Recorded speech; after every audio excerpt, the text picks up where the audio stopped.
Napoléon Bonaparte, le plus grand homme d'État de tous les temps, il incarne par son histoire et son parcours la quintessence de l'âme profonde de la France. Dans cette lettre, je m'adresse à lui à travers le temps. C'est Rafik Smati qui est entrepreneur, qui est président d'Objectif France, qui écrit une lettre. Il faut avoir cette idée quand même, Rafik Smati, c'est assez osé quand même, une lettre à Napoléon. Écoutez, ça fait plusieurs semaines qu'on parle de Napoléon Bonaparte et j'avoue que le simple fait qu'on se pose la question de savoir s'il fallait fêter son bicentenaire ou pas, je trouvais ça absolument hallucinant. Et donc j'ai voulu, à travers, ce qui est évidemment un exercice de style, je vous rassure, je n'attends pas sa réponse, mais j'ai voulu faire comme si je m'adressais à lui et lui donner un regard sur ce qui est aujourd'hui le 21e siècle, tout en lui disant qu'une grande partie de son œuvre était encore intacte, mais que l'esprit napoléonien, l'esprit de conquête, de quête de grandeur de notre pays était hélas complètement parti en vrille et que nous devons, chacun d'entre nous, être les dignes héritiers de cette œuvre qui a marqué le temps et qui va continuer à la marquer. Alors moi, ce que j'aime beaucoup, je le dis dans votre lettre, c'est que vous vous adressez à lui en lui racontant en réalité aussi ce qui se passe. Ça fait 2 siècles que vous nous avez quittés, lui dites-vous, et tant de choses ont changé depuis votre règne. Il faut le dire, Rafik Smati, votre regard est plutôt... Il reste nuancé, mais il y a quand même... il est assez sombre puisque vous lui racontez des changements étourdissants. Même si l'œuvre, dites-vous, de Napoléon demeure intacte, vous lui dites finalement qu'il n'y a pas d'héritier, qu'il n'y a pas eu de grand... homme, évidemment, à l'exception, je crois, évidemment du général, mais aussi de son neveu. C'est bien cela ? Absolument. Napoléon III, d'ailleurs, qui est un homme qui n'a pas bonne presse dans notre pays, mais qui est pourtant celui qui a accompagné la France dans la 2e révolution industrielle, qui est resté au pouvoir plus de 20 ans et qui a été un homme d'État exceptionnel. Mais c'est vrai que quand on regarde l'œuvre de Napoléon Bonaparte n'est pas resté au pouvoir pendant 50 ans, il est resté au pouvoir pendant à peu près 14 ans. Et d'ailleurs, uniquement pendant le consulat, regardez ce qu'il a été amené à faire, que ce soit le code civil qui rythme encore notre vie, même s'il a changé, que ce soit les lycées, les universités, la Cour des comptes, la Bourse de Paris, les tribunaux des prud'hommes. Je pourrais vous faire une liste longue comme le bras, tellement sa pulsion réformatrice a été exceptionnelle. Alors, ce qui est particulier à Rafik Smati, c'est que vous parlez de cette œuvre réformatrice, mais pas seulement. Vous dites, Sire, la France d'où je vous écris peine à définir et affirmer son identité. À cet égard, vous avez réussi à réaliser une alchimie rare dans l'histoire de notre pays. Vous avez fait renaître les racines antiques de la France en assumant pleinement l'héritage du grand empire romain. Vous avez transformé Paris en une nouvelle Rome, en adoptant tous les codes artistiques, architecturaux et même politiques de la ville éternelle. En parallèle, vous avez embrassé les racines chrétiennes de la France en vous faisant sacré empereur dans la cathédrale Notre-Dame de Paris, en présence du pape. Oh là là, dis donc, vous allez en déchaîner des réactions. Et je poursuis même d'ailleurs, chère Sonia Mabrouk, en disant qu'il a réussi à insuffler en France un léger esprit d'Orient dont il s'est nourri lorsqu'il a fait ses campagnes d'Égypte. Et quelque part, tout cela est tellement révélateur de ce qu'est la France. Cet enchevêtrement de racines qui ne se neutralisent pas, mais qui au contraire s'enrichissent les unes des autres. Le grand empire romain, ça fait évidemment partie des racines de la France qui sont antiques.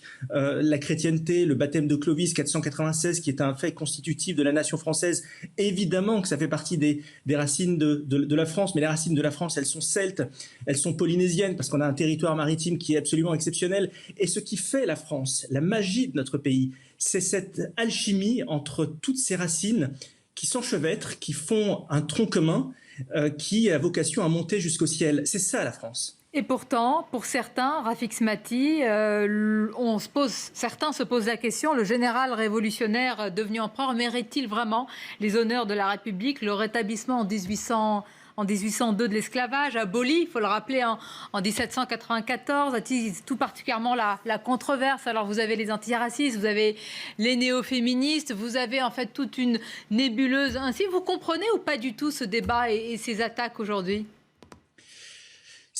Vous mettez le doigt sur un sujet fondamental qui est, je crois, l'une des grandes faiblesses, l'un des maux qui range notre pays aujourd'hui, cette culture de la repentance permanente, le fait de vouloir se saisir d'un martinet et de nous autoflageller en permanence. Évidemment que l'histoire de France a été faite parfois de zones d'ombre, mais une histoire, et c'est le principe même, elle doit se prendre comme un tout. On ne peut pas juger ce qui s'est passé hier et en particulier avant-hier, en l'occurrence, avec nos yeux d'aujourd'hui. Chaque Français, être Français, c'est quoi? Être Français, c'est assumer toute l'histoire de France, de Vercingétorix à aujourd'hui. Ce n'est pas, au contraire, s'auto-lamenter de ce qu'on aurait pu faire, de ce qu'on n'a pas dû faire, etc. Et puis, pardonnez-moi, j'ai envie de rendre à César ce qui appartient à César, parce que très souvent, les détracteurs de Napoléon Bonaparte mettent en avant ces grandes batailles qui ont fait couler le sang. Mais je voudrais quand même rappeler que Napoléon Bonaparte n'est pas à l'origine de ces batailles, à l'exception de l'une d'entre elles qui est la Russie. Toutes les batailles ont été déclenchées par des puissances étrangères qui ne supportaient pas de voir le leadership de la France exercer sa grandeur et rayonner à ce point-là sur le monde. Et c'est pour ça que toutes les guerres napoléoniennes étaient défensives. Donc je n'accepte pas cette mélodie qui consiste à dire Napoléon a fait couler le sang. Il a fait couler le sang en défendant la France et en propageant les idéaux de la Révolution française. Restez avec nous parce qu'on vous écoute avec beaucoup d'attention. Je veux dire, il faut faire entrer cette histoire-là aujourd'hui dans ce qu'on se représente comme devrait être la France, etc. C'est ce que vous pensez, Rafik ? Sonia Mabrouk, combien de pays dans le monde peuvent s'enorgueillir d'avoir 2000 ans d'histoire à ce point dense et riche? La France, Rome, évidemment, peut-être la Chine aussi, mais quand on a la chance d'avoir cette puissance historique, eh bien, il faut accepter le fait que nous sommes tous les dépositaires de cette histoire. Et si nous voulons construire l'avenir, si nous voulons embarquer notre pays sur les rails de la grandeur, eh bien, il faut regarder ce que nous avons fait dans le passé, il faut s'en inspirer, il faut puiser cette énergie, ce qui ne veut pas dire être naïf, ce qui ne veut pas dire être dans la nostalgie de principe, mais si tu veux aller loin, il faut que tu regardes d'où tu viens. Vous dites, Rafik Smati, sire, vous l'avez compris, la France d'où je vous écris va mal, elle est fracturée, divisée, le déclin la guette, mais nous allons la relever et lui redonner son éclat, nous y parviendrons parce que, impossible... N'est pas français. Merci de suivre. N'est pas français. Rafik Smati, bon, vous croyez au sursaut, hein, on sait que vous êtes... engagé et en tout cas vous faites un constat aussi finalement d'un délitement de l'archipélisation de la France. Oui, parce que vous savez, Sonia Mabrouk, j'ai fait de l'optimisme ma ligne de conduite. Pourquoi ? Non pas parce que je considère que tout va bien, mais parce que je considère qu'aujourd'hui, il y a suffisamment de personnes, et notamment dans le monde politique français, qui s'occupent de dire ce qui va mal pour que ne pas avoir à rajouter une voix de plus. Donc, si je suis optimiste et si je prends l'engagement et je fais le serment auprès de Napoléon Bonaparte que nous allons poursuivre son œuvre et l'amplifier, pour autant, je ne suis pas dupe de la situation actuelle de notre pays, de cette archipélisation, de ces fractures qui traversent la société française à tous les niveaux. Et je crois que nous sommes aujourd'hui à un point de bascule. Nous avons le choix entre le déclin, voire la décadence, et je vais même vous dire que c'est peut-être, en termes de probabilité, le scénario le plus probable.